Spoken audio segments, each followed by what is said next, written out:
بسم الله الرحمن الرحيم نحمده ونصلي على رسوله الكريم اما بعد. اسلام او دموکراسي. دوستانو، فاروق اعظمي. نن سه شنبه 19 مرغومي 1402 هجري شمسي ده د اسرائیل او فلسطینیانو جنگ روان دي. امریکا او ټول غربي نړۍ په ډاګه ورسره ملګري دي. د امریکا جمهور رئیس جو بایدن خو خپل اسرائیل ته ورغی او خپل هر از ملاتړ ورسره اعلان کړ. اسلامي دنیا کې څوک دغه فلسطینیانو سره ونه درېد. حتی ایران چې په خوای ویل اسرائیل باید د نړۍ د نقشې له مخې لري سي، پر خپل رزمي فوج باید د سپاه قدس نوم شوی او ویل به اسلحه د دې لپاره جوړو چې اسرائیل په وولو او محوه کو. نن وایي چې دا خبرې موږ نه کړې او موږ فقط پر فلسطینیانو روان ظلم غندو. د غرب دغه غرور او د مسلمانانو دغه بیچارهګي زموږ یو شمېر ځوانانو ته یو مهم سوال پیدا کړی او هغه دا چې غرب زورور دی، په ټکنالوژي کې پرمخ تللی دي او دا ځکه چې ښه حکومتونه لري. ډیموکراسي د هغوی د پرمختګ سبب ده. په تېره یوه میاشت کې 8 کسو زما څخه د اسلام او ډیموکراسي سوال کړی دي. ځینو ډیموکراسي ښه طرز د حکومت بللی، ځینو کفر او ځینې د وضاحت په انتظار دي. دا یو لوی بحث دی، خو دلته زه غواړم په دغه مورد کې ډېر مختصر عرض وکړم، ځکه چې په پیغام کې د اوږد بحث گنجایش نشته. د ډیموکراسي کلمه د دوو یوناني تورو څخه جوړه ده. ډیمو یعنی خلق او کراتوس یعنی واک. ډیموکراسي یعنی د خلکو واک یا د خلکو له ارادې ناشي حکومت. په غربي ډیموکراسي کې یوازې خلک دي چې ځان ته د حالاتو سره سم قوانین جوړوي او پر هغه خپل د ژوند نظام چلوي. ډیموکراسي کې آسماني قوانین ځای نه لري. دین هلته د هر چا شخصي کار دی. په ډیموکراسي کې قوانین د ژوند د شرایطو د تغییر سره تغییر خوري. په غربي ډیموکراسي کې یو شی پرون غیر قانوني او حرام و، خو نن قانوني او حلال دی. په ډیرو غربي هیوادونو کې اوس نر په نر او ښځه په ښځه واده کول یو قانوني عمل بولي او انتقاد پر کول یې جرم دی او محکمې ته څوک کشیږي. دا کار پخوا حرام و. یا مثلا په 2006 میلادي کې په برطانیه کې یو بډای یهودي ښځې شارون ټینډلر د مایي سره رسمي واده وکړ. یوې بلې برطانوي ښځې امیندا راجرز په 2012 کې د یو خډل سپي سره واده وکړ. یو نیم کال مخکې اګست 2022 کې یو بډای امریکایي ښځې ماریا سټرانګ تر 2 کاله جنسي اړیکو وروسته د خپل خره سره رسما واده وکړ. نن غرب کې د سپي، خره او هر جناور سره واده قانوني او شرعي کار دی. څوک د انتقاد حق نه باندې لري، کني محکمې ته کشیږي. خو پخوا دا شان غیر قانوني او حرام و. دا ډیموکراسي ده، همداسې ده. پرون هغه د خلکو فیصله وه همغه، او نن بیا دا د خلکو فیصله ده. سبا شاید نور فیصلې راووځي چې اوس یې موږ وړاندوینه نشو کولی. ټول په خپل وخت کې هلته محترمې او مورل اجرا دي. دا ځکه واک د خلکو په لاس کې دی او د خپل ژوند د طرز په باره کې چې هره فیصله یې زړه غواړي کوي. چنګک باندې نشته. لطفا تاسې د هغو محترمو مېلمنو د معنوي حیثیت په باره کې یو لږ سوچ وکړئ چې په فخر د سپي او خره په واده کې ناست وه، خوشحالي یې کولې او مبارکۍ یې ورکولې. تاسې بیا زموږ د ذلت په اندازه هم سوچ وکړئ. 20 کاله همدغه د سپو او خرو تر سینو لاندې کسانو حکومت راباندې کاوه او اوس هم د دوی له ویرې هیڅ یو اسلامي هیواد امارت په رسمیت نه پیژني او د فلسطین مرسته نشي کولی. ایا موږ کې به الله جل وشانه یو څه عقل پیدا کړي چې ووایو دا ولې داسې یو او موږ باید څه وکړو چې دغه د احتیاج او ذلت شیطاني دایره ماته کړو. دوستانو، د ډیموکراسي او اسلام اختلافي مهمه مسله هغه حاکمیت دی. په ډیموکراسي کې حاکمیت اعلی د خلکو مال دی او حلال او حرام د زمان او شرایطو په تغییر سره تغییر مومي. خو اسلام کې داسې نه ده. اسلام کې حلال او حرام ښکاره او معلوم دي. مسلمانان هیڅ ځای او هیڅ وخت د هغو په حرمت کې تغییر نشي راوستلی. په قطعي نه ثابت شیانو ته مسلمانه ټولنه تغییر نشي ورکولی، ولو ټول ولس په یوه خوله مسي. هیڅوک حرام حلال او حلال حرامولی نشي. هیڅوک په اسلام کې نه ملا، نه ولس، نه ولسمشر، هیڅوک شراب، د خوږ غوښه، قمار او داسې نور قطعي حرام شیان حلال او روا کولی نشي. همداسې قطعي حلال شیان څوک نشي حرامولی. په اسلام کې قطعي احکام حلال و حرام د زمان و مکان تابع نه دي. هر وخت او هر ځای همدغه حکم دی، حلال حلال دی او حرام حرام دی. په دې ډول د اسلام او دیموکراسي توپیر د حاکمیت پر موضوع دی. حکم د چا سره دی؟ په غربي دیموکراسي کې حکم حاکمیت اعلی یوازې د ولس سره دی او بس. هلته خلک قوانین جوړوي او پر ځان عملي کوي. خو په اسلام کې حاکمیت اعلی یوازې د الله عز وجل سره دی. په دوهمه درجه کې بیا د خلکو سره دی. د اسلام له نظره که په یو موضوع کې د الله عز وجل لخوا قطعي حکم وي، موضوع فیصله ده، په هغه حکم کېږي. خلکو ته واک نشته چې هغه کې تغییر راولي. خو که قطعي نص او حکم نه وي، حتی قیاس هم نه وي، بلکې موضوع اختلافي او اجتهادي وي، بیا نو په همغه مشخصه موضوع کې اجماع د امت د حکم مصدر دی. په دې ډول دیموکراسي د خلکو حکومت دی، دین پکښې ځای نه لري. خو اسلامي حکومت د دین د اصولو په چوکاټ کې د خلکو د خوښې حکومت دی. دلته اسلام او دیموکراسي د دوو انساني ټولنو د تنظیم کوونکو مفکورو په توګه د حکم په مورد کې بنیادي اختلاف لري، خو دواړه ځینې مشترکات هم لري، لکه د خلکو د خوښې حکومت درلوده. عدالت بله موضوع ده. د اسلام او دیموکراسي بل اختلاف او همغږي په عدالت او د عدالت په تامین کې ده. اسلام د عدل دین دی. سیاسي او اقتصادي سکتورونه هم همدغه اصل ته خدمت کوي. ان الله یأمر بالعدل. د الله عز وجل لخوا د رسولانو کتاب او میزان رسول فلسفه همداسې ده، همدا چې په ټولنه کې عدالت تامین شي. لقد ارسلنا رسولنا بالبينات وانزلنا معهم الكتاب والميزان ليقوم الناس بالقسط. صدق الله العظيم. غربي دیموکراسي هم په ټولنه کې عدالت غواړي، خو د اسلام سره توپیر دا دی چې د غربي دنیا د اقتصادي نظام چې سرمایه‌داري ده بنیاد پر بې عدالتۍ ولاړ دی، چې سیاسي نظام چې څنګه یې هلته اکثریت خلک غواړي ودې ته نه پرېږدي. دیموکراسي په ټولنه کې سیاسي عدالت غواړي، خو په اقتصادي مسیر کې پر بې عدالتۍ بیا باور دی.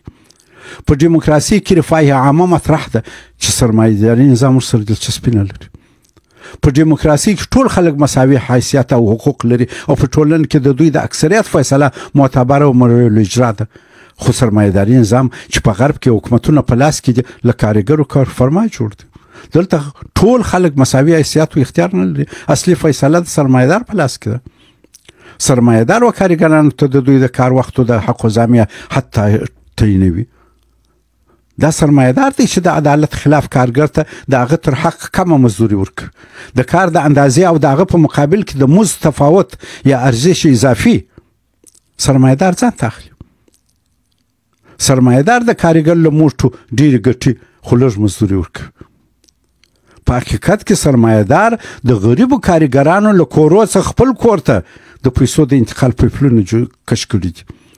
دغه سبب دی چې د کارګر په ژوند کې ډېر تغیر نه راځي، خو د سرمایه‌دار سرمایه ورځ په ورځ ډېرېږي. د ځکه سرمایه‌دار د کارګر له مزدورۍ تروشوي.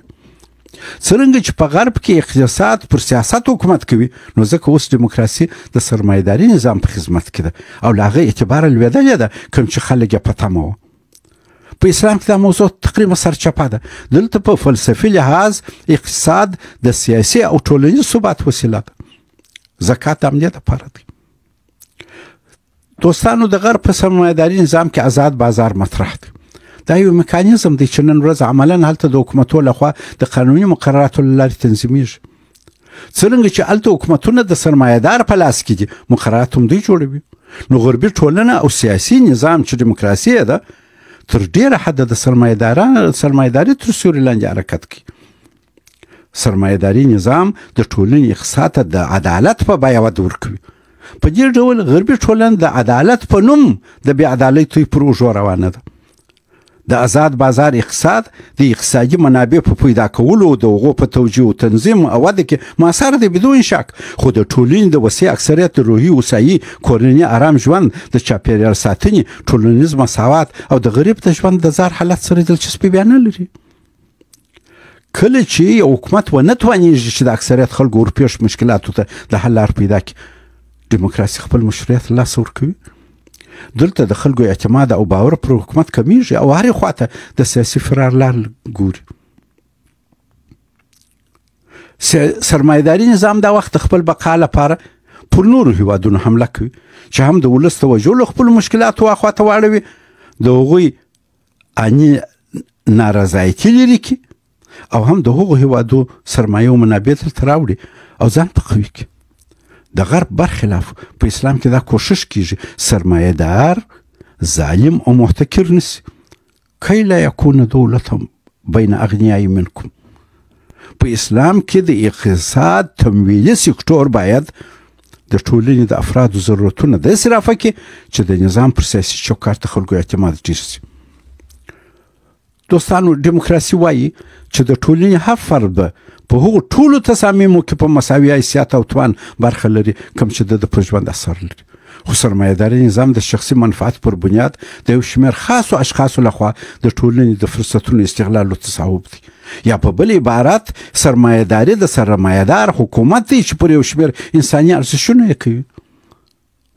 زه سرمایه‌داري یو داسې نظام ګڼم چې په هغه کې د ټولنې اقتصاد او سیاست یعنې دیموکراسي د شخصي تشبث د منفعت په حکم مدیریت کیږي. دیموکراسي په ټولنه کې مادي عدالت غواړي، خو د سرمایه‌داري ګټه بیا په مادي بې عدالتۍ کې ده.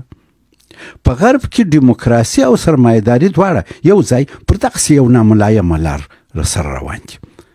په داسې حال کې چې اسلام کې اقتصاد او سیاست دواړه په همغږۍ سره روان دي.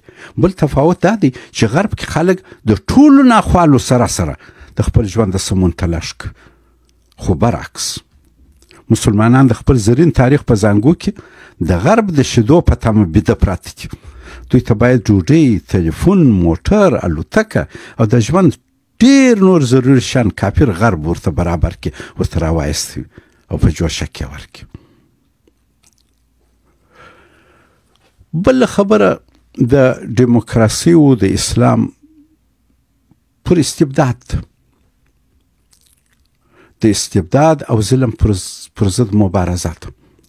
اسلام او دیموکراسي دواړه د استبداد مخالف دي. دیموکراسي نه پرېږدي چې حکومت اصولا د مستبدو او خودرای خلکو لاس کې ولویږي، بلکې کوشش کوي چې حکومت د ولس سره د قرارداد مطابق وچلیږي. دلته حکومت خلکو ته حساب ورکوي او که په ورسپارل سوې دنده کې کامیاب نه وي، خلک دغسې حاکم او حکومت عزل کوي. اسلام هم حکومت تکلیف بولي نه تشریف. حکومت د خلکو خدمتګار دی نه بادار. خو په دغه مورد کې اسلام تر دیموکراسي څو قدمه مخته اخلي. د استبداد سره د مقابلې، د ظلم سره د مقابلې په مورد کې اسلام تر دیموکراسي څو قدمه مخته دی او د دیموکراسي په نسبت د ظلم او استبداد سره سخته مبارزه کوي. فرق یې دغه دی. قرآن کریم د دریو ظالمو، مستبدو او شیطاني قوتونو چې په اکثریت سره متحد هم دي یو د بل سره د غندنه کوي. اول هغه کسان غندي چې د الله په نوم پر خلکو ظلم کوي، لکه فرعون او نمرود چې د خالق ذوالجلال په نوم پر خلکو په زور حکومت کاوه او خپل دغه ظلم په خلکو د دین په حیث منلی و. فقال انا ربکم الاعلى. یعنی دلته فرعون یوازې ظالم نه و، بلکې ظلم ته یو دیني توجیه او سیاسي چوکاټ ورکړی و. دوم هغه کسان هم په اسلام کې ظالمان دي، هغه پوه کسان هم ظالمان دي چې د ظالمو حاکمانو څنګ ته یې ځای نیولی دی او د ظالمو حاکمانو ظلمونو ته توجیهاتو دلایل پیدا کړي، لکه د فرعون وزیر حامان چې د فرعون ظلمونه یې توجیه کول او د خلکو لپاره د قناعت دلایل پیدا کول.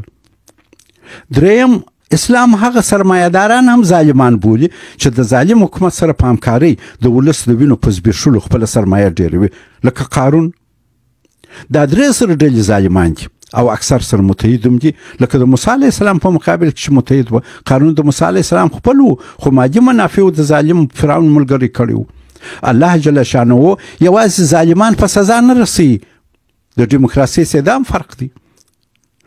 الله پاک یوازې ظالمان پر سزا نه رسوي چې مستقیم ظلم کړي، بلکې ټولو کسانو ته هم سزا ورکوي چې د ظالمانو ملګري کوي، او حتی هغو ته هم سزا ورکوي کوم چې د ظالم ظلم ویني خو دی بیا په تفاوته د خیر پر غونډۍ ناست ورته ګوري او مخالفت یې نه کوي. واتقوا فتنة لا تصيبن الذين ظلموا منكم خاصة واعلموا أن الله شديد العقاب. صدق الله العظيم. د قرآن کریم په حکم د استبداد، ظلم او فساد تر تسلط لاندې د یو قوم لویه تباهي ده. الله عز وجل ظالمانو ته څه مهلت ورکوي، خو ګوري د خپل ظلم په سبب دومره عبرتناکه ذلیلوي چې هر وخت یې د همغه خپلو مظلومانو په لاس سزا ورکوي.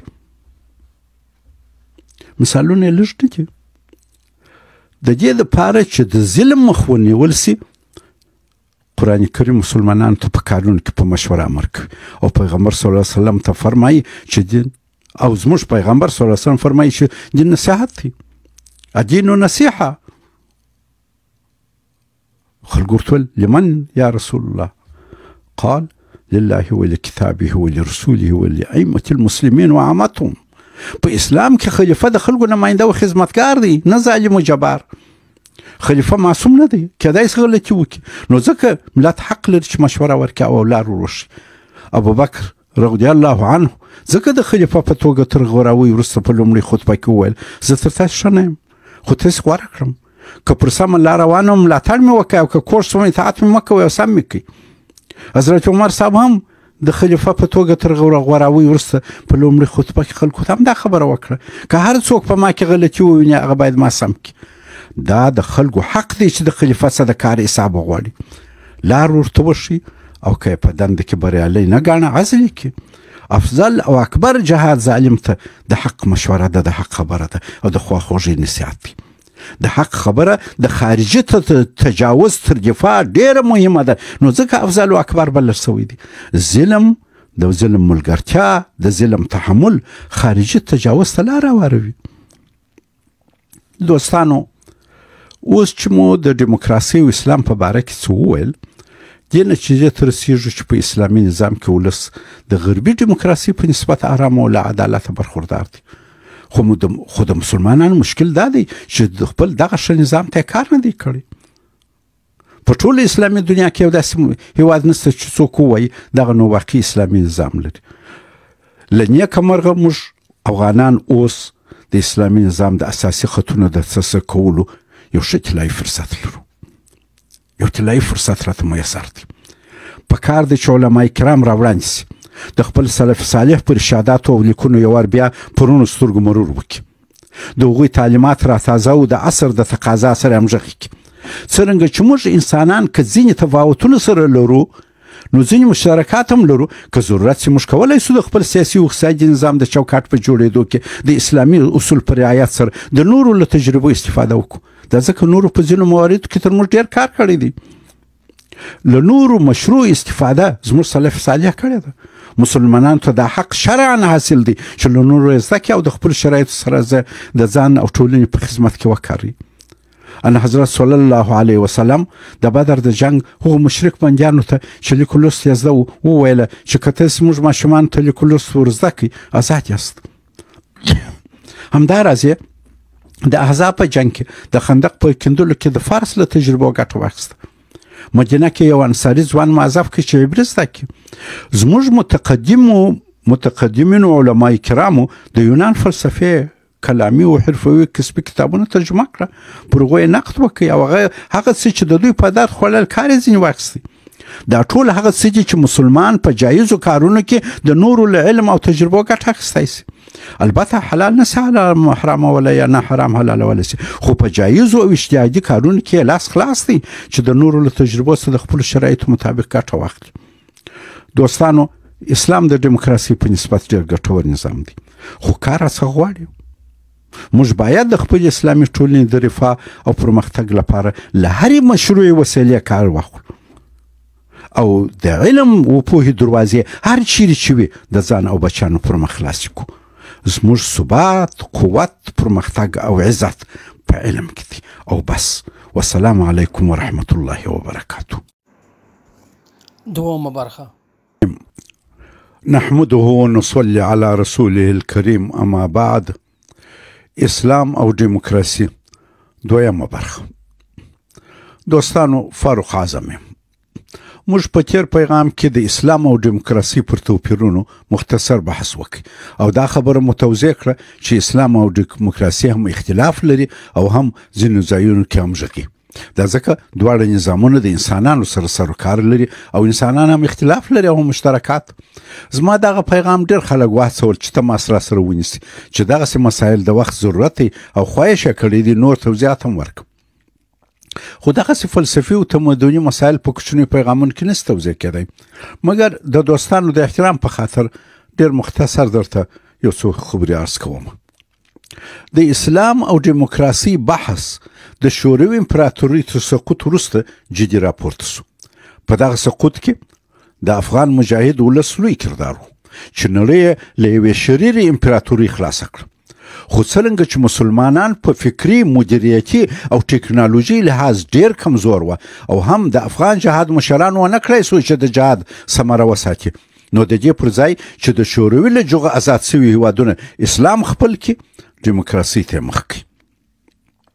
غرب او ملګرو دا موقع په استفاده د اسلام پر ضد سخت تبلیغات وکړه څو اسلام ته هغه نړیواله خوشبیني له منځه یوسي کومه چې د شوروي خلاف افغان جهاد را پیدا کړی و. غرب دا هم کافي ونه بلل. بالاخره یې په 2001 کې پر ټولو په همکاري پر هغه ځای تمام عیار حمله وکړه چې د شوروي د اسلام په توره مات سوی و، افغانستان.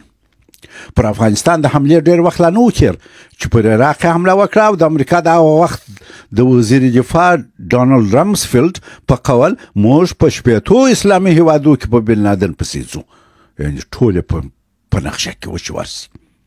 پر ټولو مسلمانانو هغه وخت د ټوریست ټاپه ولګول سوه او حتی د روم پاپ بینیډیکټ هم اسلام چې د سولې دین دی د تروریزم حامی وباله. مسلمان په ټوله نړۍ کې هر ځای تر فشار لاندې و. خپله ژیره، خپل کروړه او خپل مسلمان نوم ورته مصیبت و. د امریکا د اشغال په 20 کاله کې په افغانستان کې د تروریزم تر نوم لاندې پر افغانانو هغه ظلم وسو چې تاریخ نه دی ثبت کړی. پر انسانانو د توپک نښه زده سوه، ژوندي سوځول کېده او د ټولو بمانو مور پر وغورځول سوه. د شوروي تر ماتې 10 کاله وروسته په افغانستان کې د امریکا او ناټو شرمېدلې ماتې بیا دا سوال راپورته کوي چې اسلام تر دا دومره فشارونو لاندې اوس هم یو پویا او ژوندی دین دی. آیا د دیموکراسي په نسبت یو نړیوال معتبر سیاسي نظام کېدای سي؟ همدا سبب دی چې د ټولې دنیا د مسلمانانو د امید سترګې اوس په افغانستان کې اسلامي امارت دی. خو طبعا نړیوال فشار هم سته. دنیا ګوري چې امارت به په ښه حکومتولۍ کې کامیاب سي او که به د شوروي تر سقوط وروسته د مجاهدینو د حکومت ناکامه صحنه تکرار سي. اوس موږ ته یو عظیم رسالت را د غاړې دی چې څنګه کولی سو افغانستان د اسلام د اصولو په چوکاټ کې د 21مې پیړۍ سره همغږي روان کړو. آیا موږ کولی سو؟ څنګه کولی سو خپل حکومت او ټولنه د دنیا ټولو مسلمانانو ته د یو کامیاب حکومت او مرفه ټولنې په توګه معرفي کړو، داسې چې ټول فخر په وکړي، تعقیب یې کړي او غیر مسلمانان یې راڅخه زده کړي. دغه معمول، دغه هدف زموږ څخه شپه ورځ په ډېر اخلاص علمي او عملي کار غواړي. دوستانو، په تیر پیغام کې موږ وویل چې د اسلام او دیموکراسي غټ اختلاف د حاکمیت پر موضوع دی. په دیموکراسي کې حکم د خلکو سره دی او په اسلام کې حکم اصلا د الله سره دی جل جلاله. په دیموکراسي کې څنګه چې خلک غواړي قانون هماغسې جوړوي او عملي کوي، که څه هم احیانا د فطرت سره مخالف وي، لکه نر په نر یا د سپي او خره سره واده کول چې په غرب کې روا او قانوني دي.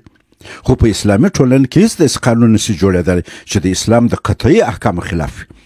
حلال حرام کې او یا حرام حلال کې، که څه هم د ټولنې اکثریت یې وغواړي. په اسلام کې چوکاټ معلوم دی او د هغه په دننه کې خلک آزاد دي چې خپل د ژوند چارې په خپله خوښه تنظیم کړي. دا چې حکومت به د خلکو په خوښه جوړیږي، پر دغه اصل اسلام او دیموکراسي دواړه تر یو حده همغږي دي. اسلام او دیموکراسي دواړه د ظلم مخالف او د عدالت طرفدار دي، خو توپیر د شدت په درجه کې دی. اسلام د ډیموکراسي په نسبت د ظلم ډیر مخالف دی. حتی هغه کسان هم د عذاب مستحق بولي چې ظلم ته په بې تفاوتۍ ګوري.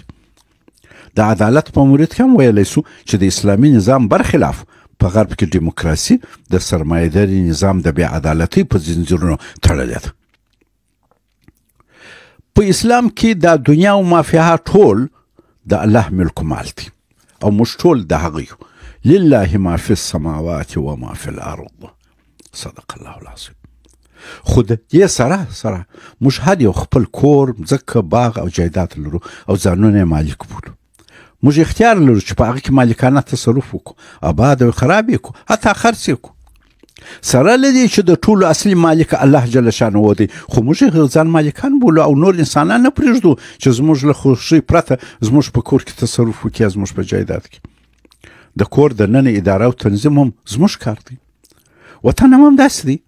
بې له شکه هر وطن د الله جل شانه ملک دی، خو اوسېدونکي هم ځان مالکان بولي چې چارې د دوی په خوښه باید تنظیم سي. حکومت باید د خلکو په خوښه وي، لکه څوک نسي کولای د الله جل شانه د مالکیت په نوم د چا شخصي جایداد ورڅخه واخلي، همداسې څوک نسي کولای د الله د مالکیت په نوم له خلکو د خپلو امورو د تنظیم یا حکومت د انتخاب حق واخلي. په اسلام کې حکومت د ملت امانت دی او حاکم امین دی چې حکومت به داسې کوي چې څنګه ملت ورته وایي، که نه په امانت کې خیانت راځي. په اسلام کې د حاکمیت اصلي منبع الله جل شانه دی او تر هغه وروسته امت دی. خلفای راشدین خلکو انتخاب کړ، هلته امت د سیاسي تحکیم د مشروعیت مصدر. د خلیفه له نومه ښکاري چې هغه د حکم منبع او مصدر نه دی، بلکې د حکم د تعمیل وسیله دی. هغه د امت خادم دی. په دې ډول د مسلمانانو دنده ده چې خلیفه ته به په نیکو مشوره ورکړي او دا پر مشر الزامي ده چې کارونو کې به د ولس سره مشوره کوي. که خلک مشر ته سمه مشوره نه ورکوي او همکاري نه ورسره کوي، ګناه کوي او د دنیا او آخرت تاوان یې په برخه دی.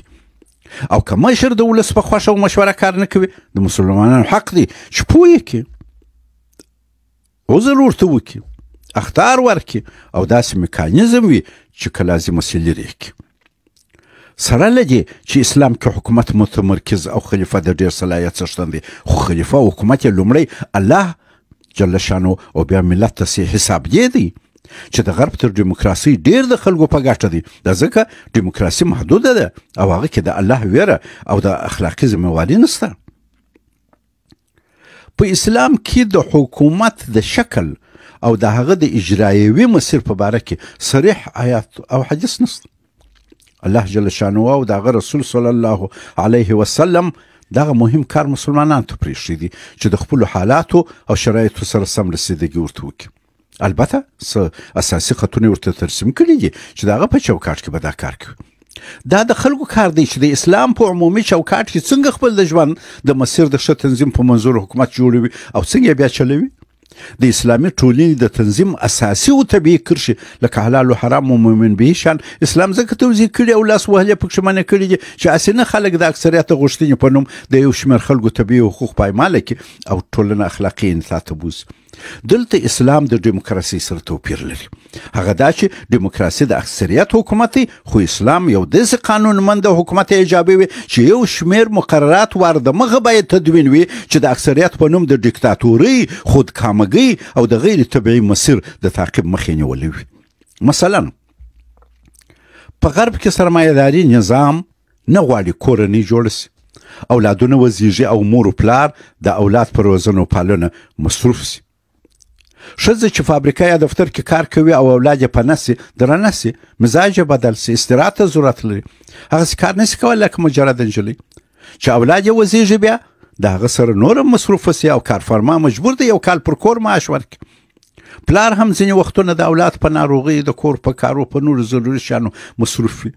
په دغسې حالت کې میړه او ماینه دواړه دفتر و کارخانې ته منظم نشي تللی، رخصتیان یې اخلي. سرمایه‌دار دا نه غواړي چاته پر کور معاش ورکړي، بلکې غواړي خلک مجرد وي او ټول وخت د ده کار ته اماده وي. نو ځکه په غرب کې سرمایه‌داري نظام چې ډیموکراسي په کنټرول کې ده، نر په نر او ښځه په ښځه واده تشویقوي څو د شهوت ارضا یې وسي خو اولاد ونه زېږوي. سوله‌کاره پاتې نشي. خو په اسلام کې نر په نر یا ښځه په ښځه واده حرام دي، ولو د ټولنې اکثریت یې وغواړي او یا سرمایه‌دار یې وغواړي. دا ځکه دا یو غیر طبیعي او د انساني نسل د فطري مسیر خلاف عمل دی. په اسلام کې د نسل او عزت ساتل ډیر مهم دي او د شریعت له مقاصدو دي. همدا د غرب د دیموکراسي او د اسلامي قانونمند حکومت توپیر دی. لکه دیموکراسي کې چې وایي قضا باید بیطرف وي، بشري حقوق تامین وي او خلک د خپل سرنوشت په تعین کې اختیار ولري، په اسلام کې د عدل، بشري حقوق، شورا او مساوات مفاهیم همدغه کار کوي، بلکې تر غربي دیموکراسي ښه کوي. دا ځکه چې په اسلام کې معنوي عنصر سره ملګری دي چې دیموکراسي کې نشته. په اسلام کې د امت مصلحت چې په غرب کې ملي ګټې ورته وایي تقریبا ورته مفاهیم دي. په اسلام کې شورا او د امت اجماع په حقیقت کې د غرب د دیموکراسي په څیر او حتی تر هغه په بهتر انداز کې مطرح دي. تحزب په اسلام او دیموکراسي کې بل بنیادي عنصر دی. احزاب د دیموکراسي د ودې یو مهم میکانیزم دی. په اسلام کې تحزب ناروا نه دی. په اسلام کې فقهي مذهبونه او د آراو اختلاف د دین د وسعت سبب شوی دی. د نظر اختلاف که سم تنظیم سي د ټولنې رحمت دی. د فکر ازادي، ابتکار او اجتهاد د اسلامي نظام حیاتي عناصر دي چې د اسلامي ټولنې ازدهار او پرمختګ پورې تړلي دي. په غرب کې د احزابو موجودیت غرب متفرق او په داخلي جنګونه دی اړولي، بلکې متحد او مضبوط کړی دی. د اسلامي تمدن زرینه دوره هغه وخت و چې د ابتکار او اجتهاد دروازه خلاصه وه. علماو او پوهانو ته د آزاد فکر د یون مجال میسر و. دوستانو، اسلام نه فقط یو مذهب دی، نه یوازې یو سیاسي او ټولنیز تحریک دی، بلکې یو مکمل ضابطه حیات او انساني تمدن دی چې تر دیموکراسي او هر بل مادي سیاسي خوځښت ټولنیز ابعاد وسیع دي. البته د یو انساني نظام په توګه د نورو انسانانو د ادیانو، سیاسي او ټولنیزو خوځښتونو سره مشترکات هم لري، ځکه ټول انسانان یو. قرآن کریم دغو مشترکاتو اشاره کوي. د نورو ادیانو او نظریاتو خلک د مسلمانانو سره به همې تفاهم ته دعوت وي چې راسئ زموږ ستاسو ترمنځ ځینې مشترکات شته، پر هغه کار او توافقات وکړو او د یوې هوسا او پرمختللې ټولنې په توګه د خپل تشخص په تحفظ سره ګډ ژوند وکړو. فرمایي تعالوا الى کلمة سواء بیننا وبینکم. صدق الله العظیم. اسلام غواړي چې انسان لکه په شکل چې موضوع ښکلی دی په خوی خصلت هم ښکلی او د الله د خلیفه دنده اجرا کړي. د الله جل شانو عادلانه نظام بې له سلاله چې پر مځکه حاکم کړي. د هغه وخت کېدای شي چې انسان اول خپله انساني عالي ارزښتونه خپل کړي او بیا یې تر نورو خپلو امنوعانو بغیر د فشار و اکراه ورسي. لا اکراه فی الدین قد تبین الرشد من الغی. صدق الله العظیم. څه چې ځان ته خوښ وي هغه بل ته هم خوښ کړي. لا یؤمن احدکم حتی یحب لاخیه ما یحب لنفسه. لکه پر ځان چې جبر او ظلم نه خوښ وي پر بل یې هم خوښ نه کړي. انصر اخاک ظالما او مظلوما. نه پر بل جنگ تحمل کړي او نه نور پرېږدي چې پر ده جنگ وتپي. دغه سبب دی چې مسلمان باید قوي نظامي قوت ولري څو جنګجویان پر ده د جنگ د تپلو جرأت ونه کړي. واعدوا لهم ما استطعتم من قوه. د مسایلو حل د خبرو او تفاهم له لارې وکړي.